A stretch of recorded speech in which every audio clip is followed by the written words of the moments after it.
Lots going on today. Money Man, welcome back. Thank you. Lots going on. Let's start. The question of the day is, does Rhode Island have a strategy? Rhode Island has a lot of strategic plans. A lot of strategic plans. And then- Are they are they in binders up on a shelf? Well, let me talk just a little bit about, before I answer your question. Sure. If you have a strategy, it implies three things. Sure. It implies, first that you say where we're at. Yep. It implies, secondly, you tell us where we need to be. Yep. And third, you implement it and you tell us when we got there. It also requires in the public sector integration because we have a transportation improvement plan. We have federal Sure. mandated education plans. We had the Rhode Island Innovation Plan, which was prepared for the state, sponsored by the Rhode Island Foundation on a competitiveness strategy. So we have a lot of plans, and the issue with planning in Rhode Island is execution, transparency, accountability, and integration. We also had that Brookings plan. That is the Brookings. Rhode Oh, Island you're Innovation- calling that Yeah, that was, yeah. yes, that was, came through the Rhode Island Foundation. But Yeah. it was done by Brookings staff. Yeah, right. Mhm. And so we have all these plans, and the question is, how are they being executed? Who's connecting the dots? Do we know where we're going? See, it doesn't make any sense to say you have a strategy and not be able to communicate to people what you hope to accomplish by that strategy, and not some ambiguous thing that we're going to become an innovation state. What does that mean? By the innovation state, how many innovation jobs are we going to create? What kind of skills are our kids going to come out of school with? And be very specific. So a lot of our plans are well-intentioned, well-directed, but they have not had the political leadership that connects the dots between them. So, I think, as you know, Saul's on a little later after you, and Saul suggested we go live on the street. There's no one on the street in downtown Providence today. Good combination of, I think, the heat being the factor. But his suggestion was, let's go out and ask 10 people if they know what Rhode Island's strategy is. It's interesting. We're having some successes.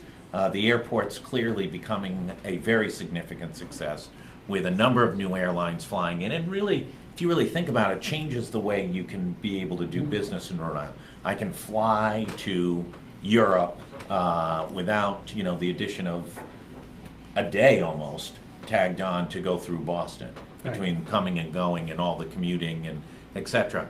But we're not focused on the successes, and sometimes they feel like they're just kind of falling out of the air.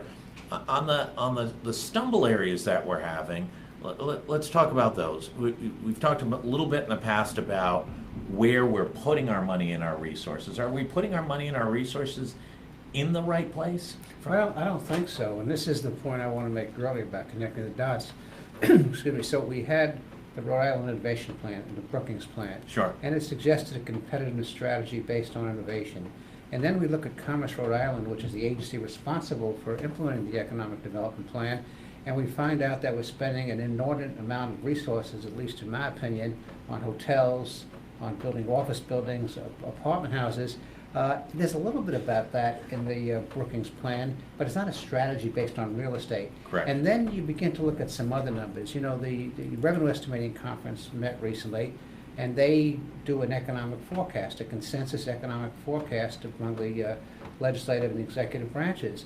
And when you look at their forecast from 2017 to 2024, it shows us growing about 13,000 jobs on a base of 495,000. That's a little over 2% growth. It shows us having higher unemployment in the out years after 2020 than we have today. And so somebody needs to connect all those dots. Are our programs working? What are the metrics? What are the milestones? You can spend all the money, have all the programs, but unless you have a clear indication of what the milestones are, you have no clue of how badly or how well you're doing.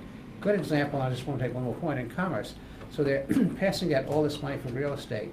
What percentage was to be for manufacturing? What percentage for distribution? I don't know those numbers. I don't think anybody, maybe outside of that board, knows those numbers. And if you have a strategy, you have clearly stated quantitative goals. You don't have 6,000 of them, you have 3 or 4. And so there appears to be a lack of transparency, a lack of accountability, a lack of integration. So it's interesting. Last month was the second consecutive month that Rhode Island lost jobs. But simultaneously, Governor Raimondo announced that there had been an increase of 900 manufacturing jobs.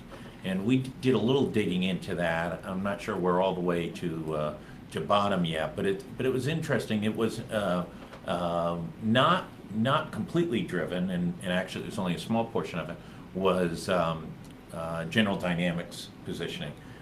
Interesting enough, one of the areas that has been growing and started to get a little bit of national press, and this is really unrelated to any kind of economic development program, has been the old school jewelry industry with companies like Alex and Ani and Luca and Danny, Yeah. all growing their manufacturing. And none of them receive any state programs. Well, and you just hit the nail on the head. This is a major ideological difference that I have, with some of the way Commerce RI is focusing. How good a job does government do in picking winners and losers? Yeah. It's not specific picking specific companies, but it's understanding that there are going to be market forces that always produce the unexpected. And sometimes it's a good surprise, sometimes it's a bad surprise. The jewelry industry is a good surprise. And so the question then becomes, if you really had an economic strategy, some of the things that Brookings recommended were R&D tax credits, not real estate tax credits. They recommended doing something to fix up the regulatory, process. Yeah. They've recommended structural changes, and we seem to be doing more transactional business than structural change. So one of the transactions that had taken place was almost 1 year to the day was the announcement of the GE digital agreement, which is about a $50 million incentive plan with subsidies for job creation, as well as a bunch of other smaller pieces of components. And that was to create 100 jobs. Last when we talked to Commerce about a week ago, I think 46 had actually been hired in the first year. Jeff Immelt, the CEO of GE, who had been repositioning the company somewhat and pushing for this new digital initiative across the entire spectrum of all the different offerings that GE has, was resigned today, somewhat under pressure for performance of the stock and the dividend. One of the big private equity funds was really after him and wanted to see a sea change over there, and they're very down on the digital strategy there. So when you pick a winner, and then the winner, whether it was functioning or not, gets cut in a corporate retrenching, what does that do to your strategy? Well, it's one of those cases where you're damned if you do and you're damned if you don't. Yeah. The state did a good job in establishing a relationship with GE. Yeah. They did a good job. It's over-exaggerated, Yeah. but it's securing GE to bring 80 jobs here that were of a high-tech nature. That's positive. But when you do that, just as you make any kind of business investment, there are risks. And the risks you take are a change in leadership, a change in market conditions. Market can change, and GE can find out tomorrow that they can make a hell of a lot of money again building airplane engines, which was something that Emmett wasn't talking about. So those are the risks inherent in it, but it's not an excuse not to do it.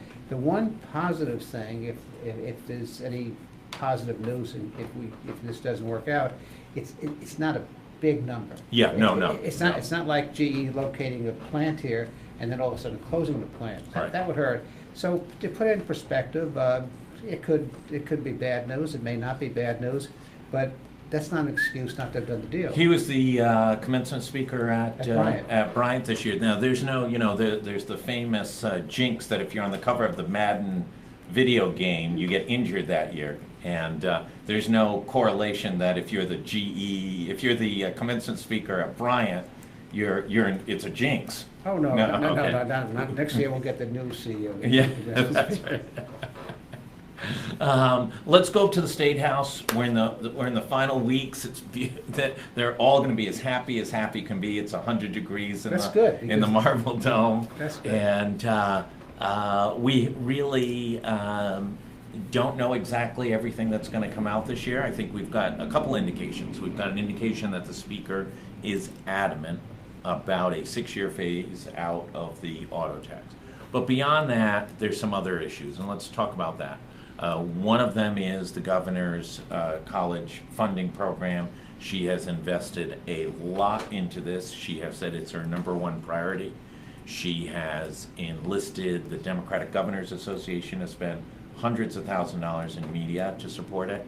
And last week, I think, she was down at the New York Times speaking on a panel with Frank Bruni. This is a big initiative for her. It's part of her legacy. Do you have any insights into where we are with that Well, initiative? The theory was good. Again, this is execution. The governor submitted a very flawed plan. We could go through Bible and verse and talk about not being means tested, Yeah. The impact on enrollments, the lack of quality, controls, whether you do 4-year college and 2-year college. And so the plan left a lot to be desired, and that opened up the door for people who were opposed to it to raise legitimate issues. Now it's a political issue, and the question is, in the final negotiations about the budget, will she get a Pyrrhic victory and get a little bit of something, but certainly not the plan that she had proposed. Any idea of the dollar amount? I think it's a $30 million program. I don't know, but there's ways to structure this program where the costs don't hit to the next fiscal year. And this is the Rhode Island shuffle, because they say, okay, we can put a program in place and the costs don't hit till the next fiscal year. Right. Well, the projected deficits in the out years are larger than they are in the current year. So that would be a fiscally short-sighted thing to do. It's a question of policy choices. And what people forget about budgets, whether it's the car tax or the college plan or more money for Commerce Rhode Island or whatever it is, you're not dealing with absolutes. Yeah. You're dealing with people who are making judgments, making policy choices. And so the question, really for the legislature and for the governor, are there policy issues, both substantively and politically, that have a higher priority? So car tax, college, maybe the most important issue and the least reported issue is what's going on in healthcare in Rhode Island. You've got a major potential merger taking place or acquisition with partners coming in from Boston and acquiring de facto the second largest private employer in the state of Rhode Island. I thought it was interesting. I think it was Business Insider this weekend had a list of the top employer by every state. And there were 3 businesses that were, I think, every single state. It was either a college, a state university system, a healthcare system, or Walmart. And by far and away, Walmart was almost half the country. And that says a lot about the changing in retail, the changing in manufacturing. A lot of it driven by technology. It wasn't because anybody made a mistake. The technology has changed. Let's just visit for a second. Here's what I find most amazing. You don't hear a lot, even off the record inside, about anybody really developing a strategy on where we go with healthcare. Because there are so many uncertainties. The first uncertainty is the one you've mentioned. Who are going to be the major providers? How are those providers going to relate to the regional market? There's no one knows the answers. There's uncertainty. The second issue is the uncertainty about the federal role. I think we're getting a lot closer than people think to seeing some kind of legislation come out on replacing Obamacare. Yeah. The outstanding issue, as I understand it, right now is how to handle Medicaid expansion. And Senator McConnell is a wily old soul. Yeah, right. And I do not put anything, underestimate his political ability to have Phoenix come out. Rise from the ashes. And we don't know what's going to happen with that. So the 2 biggest drivers, who are going to be the provider, the largest provider in the state, and what kind of subsidies are we going to continue to get to the feds are unclear. So it's very hard to plan. I think that's really an important point, that it's important to be very conservative in adding new programs and what we spend, because as you point out, the uncertainties of what can happen with health care costs are real. And you talk about a budget crisis. There was no budget crisis this year. Yeah. With a $100 million shortfall in the budget. That was just a couple of percent. Yeah. But if health care can make that much worse, and so to undertake obligations now and be so unsure about the future, about the major area of spending, is close to fiscal irresponsibility. So it's interesting. I don't know if you saw, Russ Moore had an interesting piece today about, we averted a very significant strike in Rhode Island that would have had a direct impact on the third largest source of revenue, Twin River. There's a job action Friday morning. They, I think, went on the picket line for almost an hour, and ultimately that was resolved and pending ratification of the contract. They're back at work. But Russ Moore made the point that isn't this what Obamacare was supposed to avoid, which was to put into effect all these safeguards relative to. You know, they call it the Affordable Care Act. Yeah. It hasn't got a dang thing to do with affordability. And that's a classic case. You know, the liberals around here argue about replacing Obamacare. It would be the end of Judeo-Christian society. Yeah. So we know it.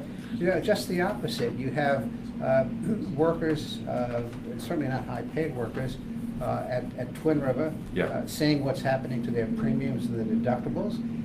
You have a third of the counties in this country not having access to more than one health insurance provider, and that's declining. So I don't think it's a death spiral because it's a big country, but certainly there's problems with Obamacare, and not fixing it is going to create more problems like this. You have to develop, you know, a system that's more market-driven, that focuses more on affordability and access. It doesn't make a damn if you have access and you have a $12,000 deductible and a $300 premium per week. You access what? Right. And so I think that's a great example, and I'm just waiting, I'm sure I'll wait in vain, for our congressional delegation to have an epiphany and wake up and say, oh boy, this program is hurting working people. Let's talk about how that relates in Washington. Obviously, the last few weeks between President Trump and Comey have been just this blithering, frenetic energy, especially by the Washington media, about almost every element of it. And we're 6 months into the president's term. Are the Republican Senate and House going to begin to start governing and managing around the president?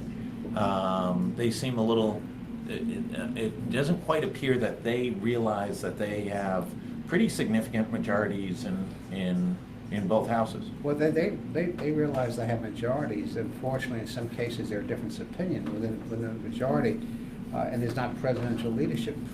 President Trump is a real enigma. Yeah. On one hand, you know, they're disgusted with the ongoing investigations, the temperament, the tweets. Sure. And on the other hand, they like the principles of the agenda. But what the Republican Party has to realize is not to worry about the 2018 election. May win, may lose. They're going to be judged by what they do. And sometimes in politics, it's better to implement your campaign promises, do what you said you would do, and go out and fight the next fight. Yeah. But to do nothing is not going to be acceptable. And the prospects of holding on to the House are dimming unless, it's very simple, unless they focus on their policy objectives like a laser and try to shut some of this noise out. They've gotten nothing done in the first 6 months. Well, that's not quite true. These are not big things, but there have been a number of significant pullbacks on regulatory reform. Mm-hmm. The House has passed a major bill to reform Dodd-Frank, which has a very good chance of passing in the Senate. Yeah.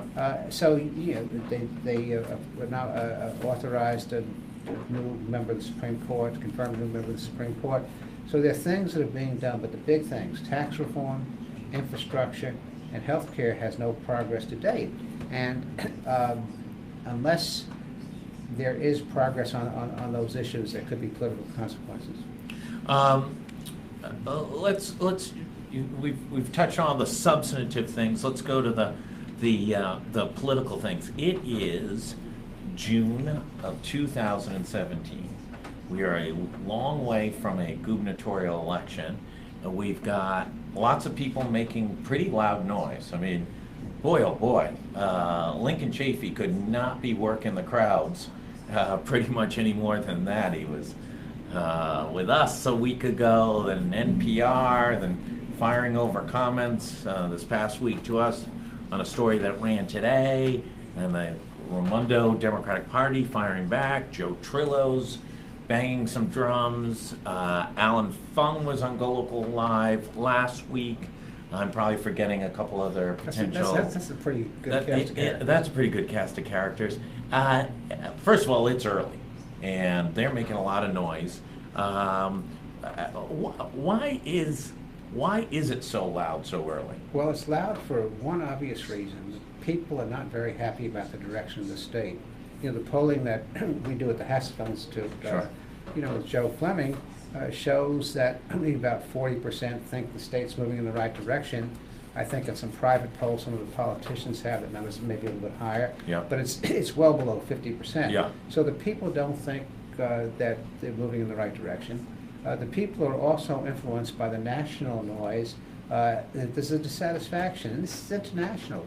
You know, people don't think government really cares about them. Right. The British election, the Conservative Party Sure. losing seats last time, the election of Trump, a governor in this state, spinning everything, and then when you look at the numbers that I mentioned earlier, you say, does the economy feel good? One number, and I won't bore you with numbers, we have gotten back at just about all the jobs we lost as a result of the recession. I think we're at 99.7%.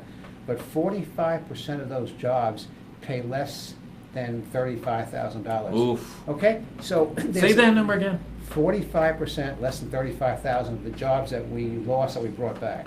Oof. And so there's a dissatisfaction. People think government doesn't care. They don't think the state's going in the right direction. They're tired of political spin. And people in politics are reacting and taking advantage. That's some of the reason for the noise, and there are personal reasons in addition. So, do you have any, and I don't want to have you start doing your prognostication, but No. how do you see this develop? Do you see this continue to be loud and intense all the way through? Will we see other candidates potentially get in? Will we see a two-way race between a Republican and a Democrat, or do we end up with a three-way race? Well, my crystal ball is not very clear. The money man has unlimited but ability to purchase just about anything. But that's why the money man is very careful what he says, because he wants to continue to purchase. But I think I think you identified most of the candidates. Whether there's a third party race, I think depends to some extent on whether Governor Chafee decides to get back in, and if he gets back in, will he run as an independent or does he run as a Democrat? Yeah. So it's going to play out. There's a lot of turns and squiggles before this thing is resolved. It's an interesting election. I would say because of the changes in media, paid media is not as critically important as it was historically before. But you also have a situation where, as I understand it, former State Representative Joe Trillo has substantial means. Governor Raimondo has raised significant amounts of money. Governor Chafee has access to tremendous amounts of money, and I think Governor Fung has said a number of times on here he's very comfortable running a traditional run the match, have a couple $1 million kind of race. Is this a money race or is this a message race? It's going to be both, because you can't get out your message unless you have money to get that message out with. Yeah. And so the worst thing in politics is to get hit over the head and not have the resources to respond back. So it'll be a issue race. It'll be a race where the candidate that people have confidence can get the state moving in the right direction will be good. But unless you have money to get your message out, it's going to be tough. I want to thank you so much